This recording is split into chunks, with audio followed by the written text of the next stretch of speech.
রাজধানীর মিরপুর, শেওড়াপাড়া, পীরবাগ সহ বিভিন্ন এলাকায় পানির তীব্র সংকট দেখা দিয়েছে। রান্নাবান্না করা এমনকি হাতমুখ ধোয়ার পানি পর্যন্ত নেই। ফলে চরম ভোগান্তিতে পড়েছেন সেখানকার বাসিন্দারা।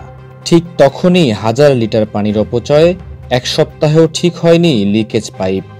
রাজধানীর পুরান ঢাকার বাহাদুর শাহ পার্ক সংলগ্ন এলাকায় গত এক সপ্তাহ ধরে এভাবেই ঢাকা ওয়াসার লিকেজ হওয়া পাইপ দিয়ে বের হচ্ছে পানি, যেন দেখার কেউ নেই।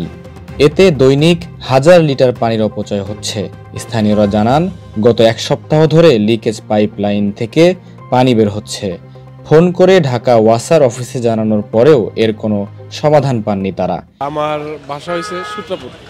আমি এখানে চা খেতে আসি মাঝে মাঝে, তো দেখতেছি প্রায় আজকে 8-9 দিন যাবৎ পানি এরকম আসতেছে। তো পরে খোঁজ নিলাম যে আসলে পানিটা কিসের। তো পরে জানলাম এটা নাকি ওয়াসার খাবার বিশুদ্ধ পানি নাকি যাচ্ছে। তো এরকম হাজার হাজার টন লিটার পানি অপচয় হচ্ছে। কিন্তু আমি আবার জিজ্ঞেস করলাম যে আসলে এই পানি যাচ্ছে এগুলো কি কিছু দেখার কেউ নাই। চালার কাছে চা খাচ্ছি আর জিজ্ঞেস করতেছিলাম। তো তখন বলতেছে না কিছুদিন আগে নাকি খোরাখুরি করছে, খোরাখুরি করার পর থেকে চলে গেছে, তারা আসতেছে না, এখন ওই পানি যাচ্ছে আর যাচ্ছে। অথচ ঢাকার বিভিন্ন বস্তিতে রান্নার পানি কিন্তু খুবই সংকট, পানি পাচ্ছে না। এমনকি ঢাকা ওয়াসার দায়িত্বশীল কেউ ঘটনাস্থল পরিদর্শনেও আসেননি। এরা দায়িত্ব অবহেলা করে কাজ করে না ঠিক মতন, এইভাবেই পড়তেছে। এইভাবে আপনি ডেন্ডি ঘোররা অপচয় করতেছে, গোসল করতেছে, এরা দেখেও প্রতিপক্ষরা দেখেও দেখে না। পানি তো আপনার প্রচুর পানি যেতেছে, দেখেন না আপনি অনেক বাসা বাড়িতে দেখেন পানি পায় না, খাবারের জন্য গোসলের জন্য পানি পাইতেছেন, কিন্তু হয় না লক্ষ লক্ষ টাকার পানি অপচয় হয়ে যেতেছে।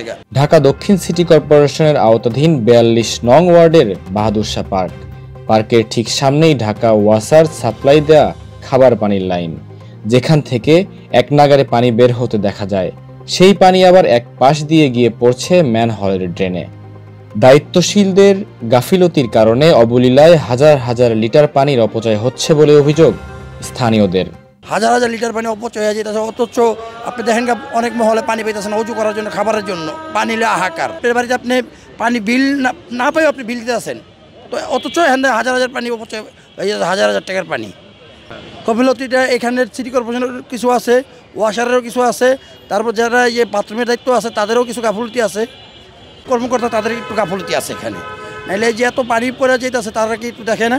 তবে এ বিষয়ে ঢাকা দক্ষিণ সিটি কর্পোরেশনের উপর দায় দেন ঢাকা ওয়াসার মোটস জোন 1 এর কর্মকর্তা নির্বাহী প্রকৌশলী মোহাম্মদ আনোয়ার হোসেন।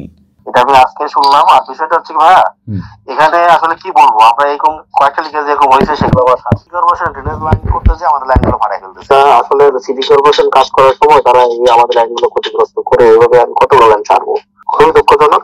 আমি জানলাম এই মাত্র, আপনি আমাকে জানালেন, কিছুক্ষণ আগে আরেকজন ভদ্রলোক আমাকে জানাইছিল, আমি ব্যবস্থা নিচ্ছি। তাই না? তারা তো কাজ করার সময় আমাদেরকে জানাবে। তারা যে পদ্ধতিতে কাজ করে, এই পদ্ধতি আসলে ঢাকা শহরের জন্য সুইটেবল না। তারা এক্সকাভেটর দিয়ে রাস্তা কাটে। এক্সকাভেটর দিয়ে রাস্তা কাটলে আপনি রাস্তার নিচে যে পাইপ গুলো আছে এগুলো কি ঠিক থাকবে? আপনাকে দেখতে পাবেন পাইপটা রাস্তার নিচে কিভাবে আছে। এটা আসলে খুবই দুঃখজনক ভাই, খুবই দুঃখজনক। বিষয়টি সম্পর্কে অবগত নয় জানিয়ে দ্রুতই ব্যবস্থা নেয়ার কথা জানান তিনি।